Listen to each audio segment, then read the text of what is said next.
স্বাগত জানাচ্ছি সাধারণগঞ্জ থেকে মতিঝিলে। সাথে আছে আমি শামীম জাহেদি।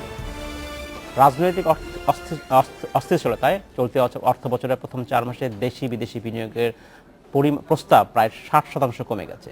বর্তমান রাজনৈতিক পরিস্থিতির কারণে বিনিয়োগে আগ্রহী নয় ব্যবসায়ীরা। সামনের দিনগুলোতেও নিয়েও সংখ্যা প্রকাশ করছেন বিনিয়োগ board.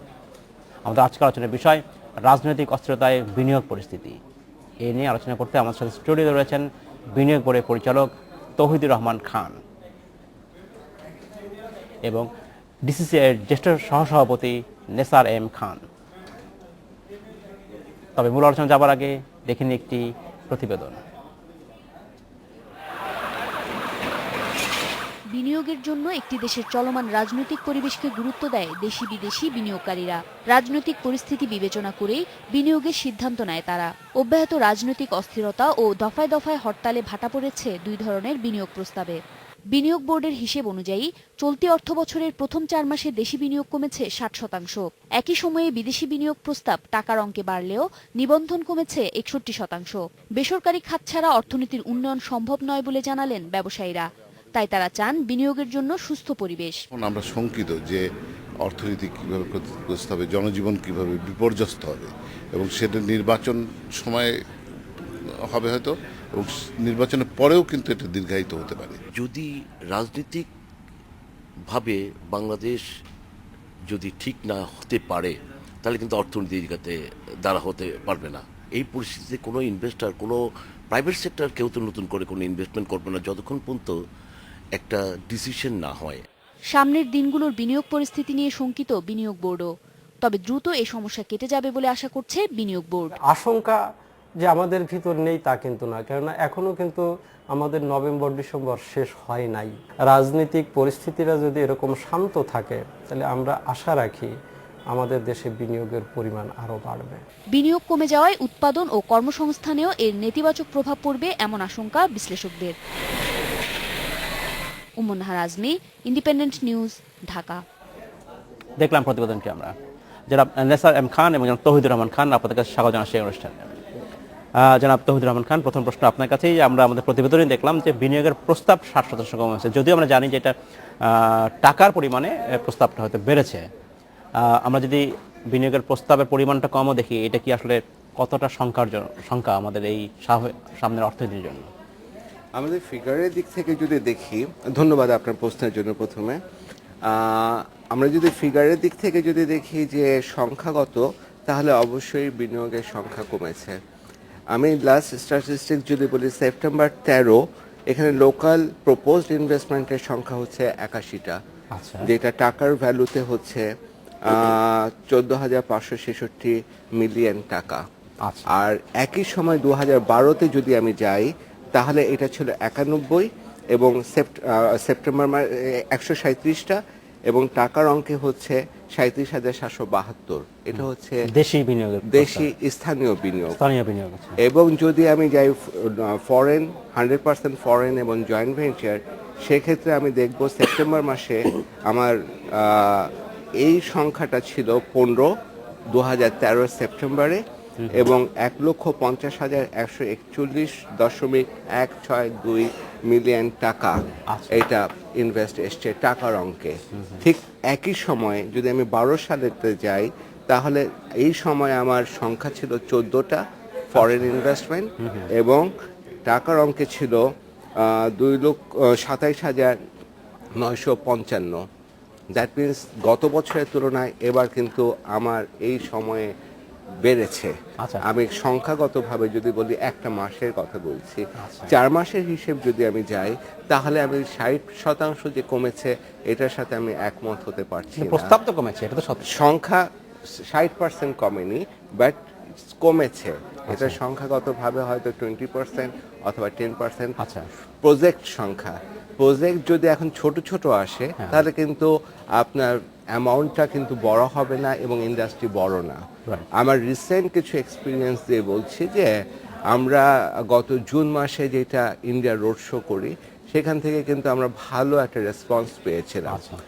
Conference of Indian industries, তাদের সহযোগিতায় আমরা এই প্রোগ্রামটা করেছিলাম, এবং সেখান থেকে ভালো রেসপন্স এবং এক্সিকিউশন। আমরা শুধু এমইও করে শান্ত ছিলাম না, রিসেন্ট করেছি অক্টোবরের 22 তারিখে জার্মানিতে, সেই জার্মানিতেও কিন্তু আমরা ভালো response, we have some great prospect in Bangladesh about এটা ফরেন তো ইনভেস্টমেন্ট। সত্য যে এই যে বর্তমান যে রাজনৈতিক একটা অস্থিরতা চলছে, এর ফলে যে বিনিয়োগ, সরকারি বেসরকারি বিনিয়োগের কথা বলছি আমরা, সেটা তো আসলে থমকে দাঁড়িয়েছে। এক ধরনের যারা ব্যবসায়ী আছেন তারা ওয়েট অ্যান্ড সি মোডে আছেন। দ্যাটস তো, এটা তো সত্য। It's true.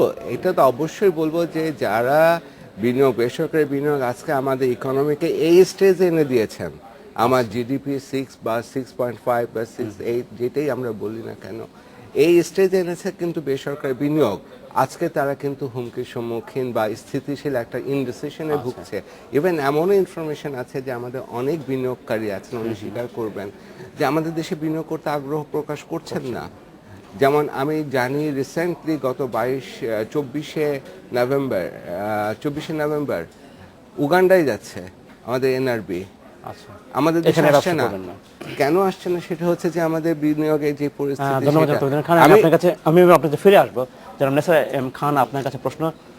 আপনি নিশ্চয়ই একমত যে ব্যবসা স্থবির হয়ে পড়েছে, বিনিয়োগ প্রস্তাব শুধু নয়, বিনিয়োগের মানুষের দীর্ঘমেয়াদী যে আগ্রহ সেটাও আসলে কমে গেছে এবং সেটাই প্রমাণ করে এটা। আপনার কি মনে হয় যে শুধু কি এই রাজনৈতিক অস্থিরতা, নাকি আর সাথে আর কোনো কারণ আছে? অ্যাকচুয়ালি দেখেন, আভ্যন্তরীণ বিনিয়োগ বা ফরেন ইনভেস্টমেন্ট দুটার ক্ষেত্রেই কেউ যদি আসে কোনো দেশে, সেই ক্ষেত্রে অনেকগুলা ফ্যাক্টরস কাজ করে। শুধু রাজনৈতিক অস্থিরতাই আমি বলবো না, পাশাপাশি আপনার ইনফ্রাস্ট্রাকচার ফ্যাসিলিটিস, তারপরে আপনার ইনসেনটিভ বেনিফিট আমি কি পাবো ইনভেস্টমেন্টের ক্ষেত্রে, তারপরে লোকাল এক্সপোর্ট ডিমান্ড, সেই যে প্রোডাকশনে আমি যদি যাই সেটার ইন্টারন্যাশনাল ডিমান্ড কি, সেই Right. প্রোডাক্টের লোকাল ডিমান্ড কি, এই সব দিক দিয়ে মিলিয়েই, এবং অফকোর্স দি পলিটিক্যাল আমরা স্টেবিলিটি দ্যাট আসলে, কাউন্টস। হ্যাঁ, আমরা যেহেতু এই মুহূর্তে রাজনৈতিক জি। কথা বলছি, ঠিক আপনি যদি আপনার কোনো এক্সপিরিয়েন্স যদি আপনি শেয়ার করতেন, বলতেন যে আসলে ঠিক যে বিনিয়োগ প্রস্তাবটা আসার কথা ছিল, এই রাজনৈতিক সহিংসতা অনিশ্চয়তার কারণে সেটা হয়তো আসছে না, এমন কিছুটা কাজ করবে, আমি বলবো না যে 100% এটার ইনফ্লুয়েন্স করবে, বিকজ রাজধানীর অস্থিরতাটা আমাদের দেশে দেখা দেয় সাধারণত আমাদের নির্বাচনী বছরে বা তার 4-5 মাস আগে। বাট বিনিয়োগের ধারাটা যদি দেখেন, বিনিয়োগ কিন্তু ওভারঅলি একটু ডিক্লাইনিং ট্রেন্ডে আমাদের দেশে হচ্ছে over the period of time. এর অনেকগুলো ফ্যাক্টর, যেটা আমি আগেই বললাম যে ইনফ্রাস্ট্রাকচার, অনেক প্রজেক্ট আমরা করেছি, এখন পর্যন্ত প্রপার তার গ্যাস লাইন কানেকশন পাচ্ছে না, বিদ্যুৎ কানেকশন পাচ্ছে না, road infrastructure connectivity is a problem, port কনজেশন is a problem. এই যে অবস্ট্রাকশনগুলো আছে, সেই ব্যারিয়ার্সগুলোকে আমাদেরকে ওভারকাম করতে হবে। পাশাপাশি যেমন আপনার ব্যুরোক্রেটিক যে বটলনেক্সগুলো আছে, জটিলতা, সেই জিনিসগুলোকে আরও অনেকটা ইজি হয়ে গেছে, আরও ফার্দার আরও একটু রিল্যাক্সেশন করতে হবে যাতে ইনভেস্টাররা অ্যাট্রাক্ট করে। আপনি দেখেন আমাদের দেশে এফডিআই 30 বছর ধরে কিন্তু আসছে। যখন আমাদের ইপিজেডগুলো হয়েছিল ইন দ্য 80s, সেই সময় কিন্তু ট্রাফিক কনজেশন এত ছিল না, ইনফ্রাস্ট্রাকচার এত রাস্তাঘাট ডেভেলপ না হলেও ভিড় কম ছিল, এবং ফ্যাসিলিটিস ছিল, জিএসপি সুবিধাগুলো ছিল। সেই ক্ষেত্রে কিন্তু গার্মেন্টসের ইনভেস্টমেন্টগুলো অনেক কোরিয়ান, জাপানিজ এরা হিউজ অ্যামাউন্ট ইনভেস্ট করেছে, এবং পাশাপাশি অন্যান্য সেক্টরও ডেভেলপ করেছে। এবং আমরা যদি দেখি যে এফডিআই আমাদের জিডিপিতে 30% কন্ট্রিবিউট করে, উইচ ইজ কোয়াইট সিগনিফিক্যান্ট। তো এটাকে আমাদেরকে ধরে রাখতে হবে, এবং সেটা ধরে রাখতে গেলেই যে শুধু রাজনৈতিক অস্থিরতা নিয়েই যদি আমরা অ্যাড্রেস করি, সেটা of course it's a concern, but পাশাপাশি ইনফ্রাস্ট্রাকচার, ইনসেন্টিভ, বেনিফিটস, এই ইস্যুসগুলোকে আমরা যে 6 মাসও বলি যে ধরনের রাজনৈতিক সংঘাত চলছে, এই অবস্থা থাকলে কি সরকার বা কারো পক্ষে অন্য কোনো দিকে নজর দেওয়া সম্ভব? আমি মনে করছি না। এই অবস্থাতে ওয়েট অ্যান্ড সি। আমাদেরকেও যদি বলেন যে অ্যাজ এ বিজনেসম্যান যে are you going for any long term investment, no, এখানে আমাদের যেটা আছে সেটাকেই আমরা নার্চিং করছি, এটাকেই আমরা গুছাচ্ছি। ফার্দার ইনভেস্টমেন্ট আমাদেরকে দেখতে হবে যে হাউ ফার, বিকজ এখন এই মুহূর্তে যদি ইনভেস্টমেন্ট করি আর যদি অস্থিরতা থাকে, হরতাল থাকে, গন্ডগোল হয়, তাহলে তো আমার প্রোডাক্টিভিটি হবে না, তো ফান্ডটা ব্লক হয়ে থাকবে, that's a risk factor is high. তো সেই জিনিসগুলোকে আমাদেরকে তো দেখতে হবে। So it's wait and see. তো এই মুহূর্তে রাইট দিস মোমেন্ট যদি আপনি বলেন, আমার মনে হয় এফডিআই যে ইনভেস্টমেন্ট সেটা একটু স্লো ডাউনই থাকবে। After the elections when the new government will come, things will be easy, এবং আমার মনে হয় যে ওই যে অন্যান্য ইস্যুসগুলো যদি আমরা প্রপারলি আমরা জানি না ইলেকশন হলে যে এই পরিস্থিতির সমাধান হবে কিনা আমরা জানি না, এটা তো আমরা বলতে পারি না। আমরা সবাই আশাবাদী যে একটা সুন্দর সুষ্ঠু নির্বাচন হোক এবং সকল দল সেটাতে পার্টিসিপেট করুক। But we hope for the best. অবশ্যই আমরা সেটাই আশা করি। পাশাপাশি ইনভেস্টমেন্টের ক্ষেত্রে আর একটা জিনিস অ্যাড করতে হবে, সেটা হলো যে অ্যাট্রাকটিভ পিপিপি প্রজেক্ট আসতে হবে। সেই প্রজেক্টগুলোকে যদি আমরা অ্যাট্রাকটিভ করি তাহলে কিন্তু মানে এর মধ্যেও হয়তো ইনভেস্টমেন্ট হতে পারে। হ্যাঁ, তো ওই ধরনের কিছু মডেল আমাদেরকে তৈরি করতে হবে। আমরা এই বিষয়টা নিয়ে আলোচনা করতে চাই। আমাদের সময় হয়েছে বিরতিতে যাবার, ফিরে এসে আমরা কথা বলবো। সময় হলো একটি বিরতিতে যাবার, ফিরছি শীঘ্রই, সাথেই থাকবেন।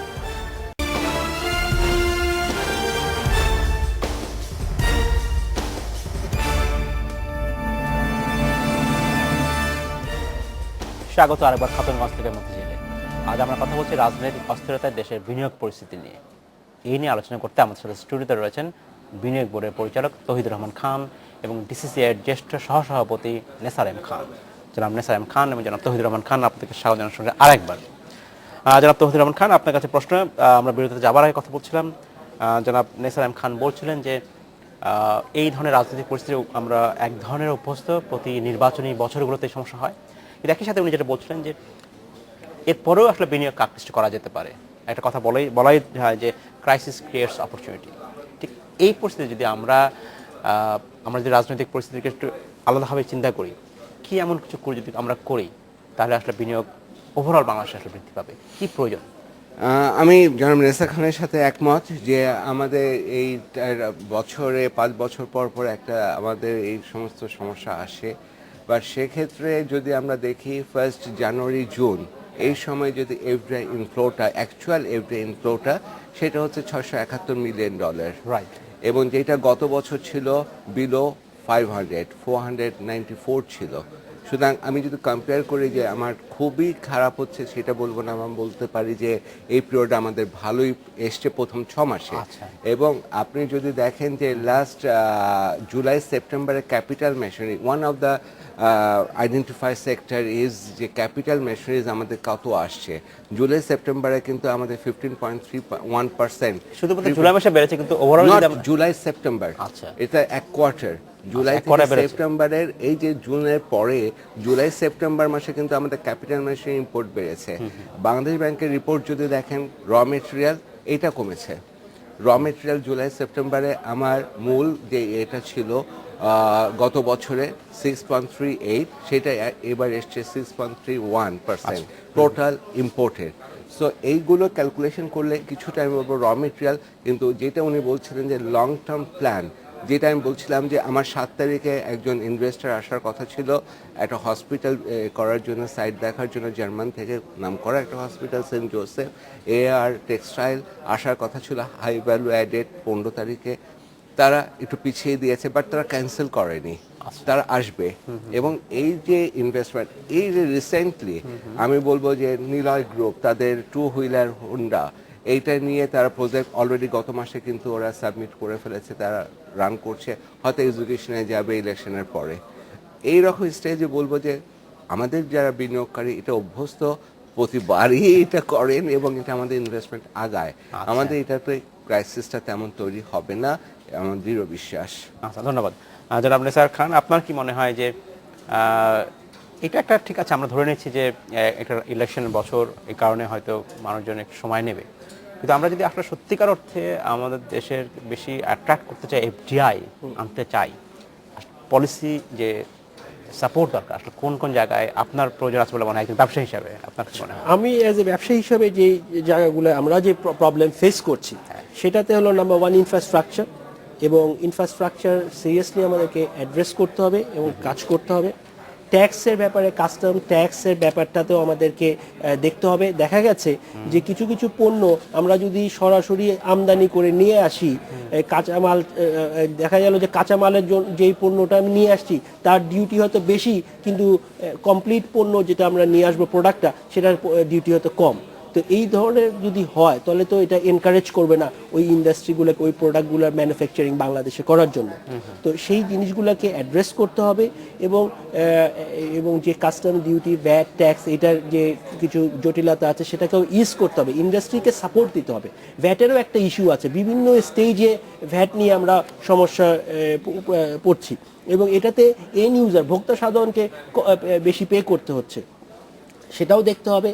ট্যাক্স হলিডে, যেটা ইনকাম ট্যাক্স হলিডে বা কর্পোরেট ট্যাক্সের যেটা ব্যাপার আছে সেটাকেও দেখতে হবে। আমরা কিন্তু অনেকটা অন্যান্য দেশের চেয়ে অন দ্য হায়ার স্ল্যাবে আছি। তো লিস্টেড কোম্পানির জন্য যদিও ট্যাক্সটা হ্যাঁ, কম, কম। বাট নন লিস্টেড কোম্পানির জন্য tax is very high.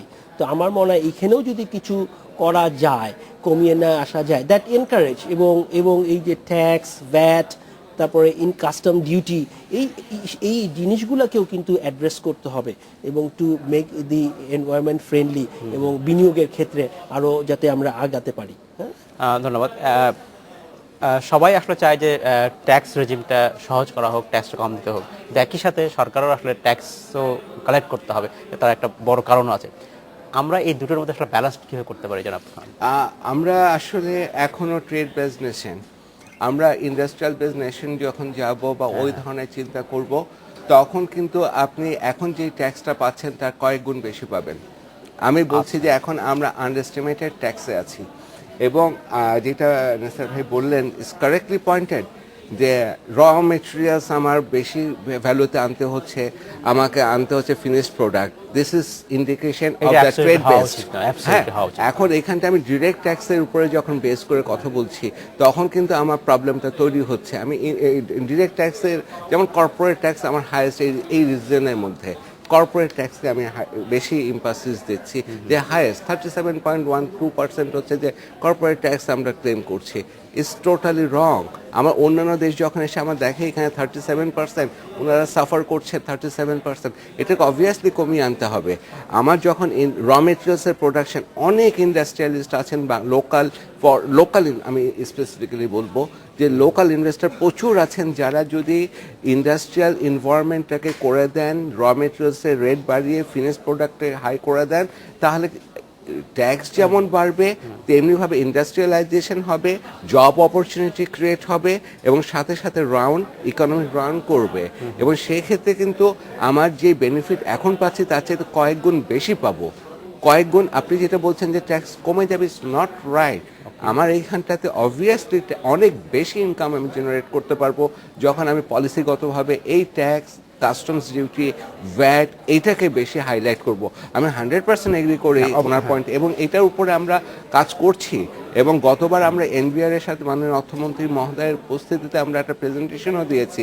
Metropolitan chamber, Dhaka chamber এটার উপর প্রচুর কাজ করে, but we need joint work together, and I believe it will be solved. জনাব নেসার খান, আপনার কি মনে হয়, আপনারা কতটা একসাথে কাজ করছেন সরকারের সাথে এই বিষয়ে, এবং আপনি কতটা আশাবাদী, যে কতটা আশাবাদী? খুবই সংক্ষেপে, আমাদের সময় বেশি নেই। আমরা অনেক আশাবাদী, এবং আপনি দেখেন আমাদের ঢাকা চেম্বারে রিসেন্টলি আমরা একটা হেল্প ডেস্ক স্থাপন করেছি।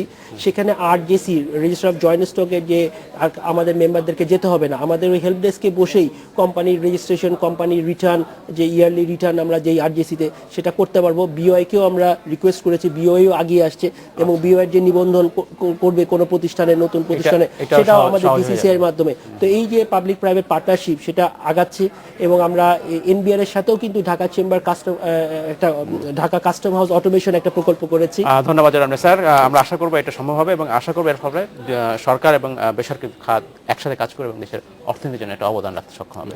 ধন্যবাদ জনাব তৌহিদুর রহমান খান, জনাব নেসার খান। আপনাকেও ধন্যবাদ। এই ছিল আজকের মধ্যে খাতুনগঞ্জ থেকে মতো ছিল, আমাদের সাথেই থাকবেন, দেখা হবে আবার।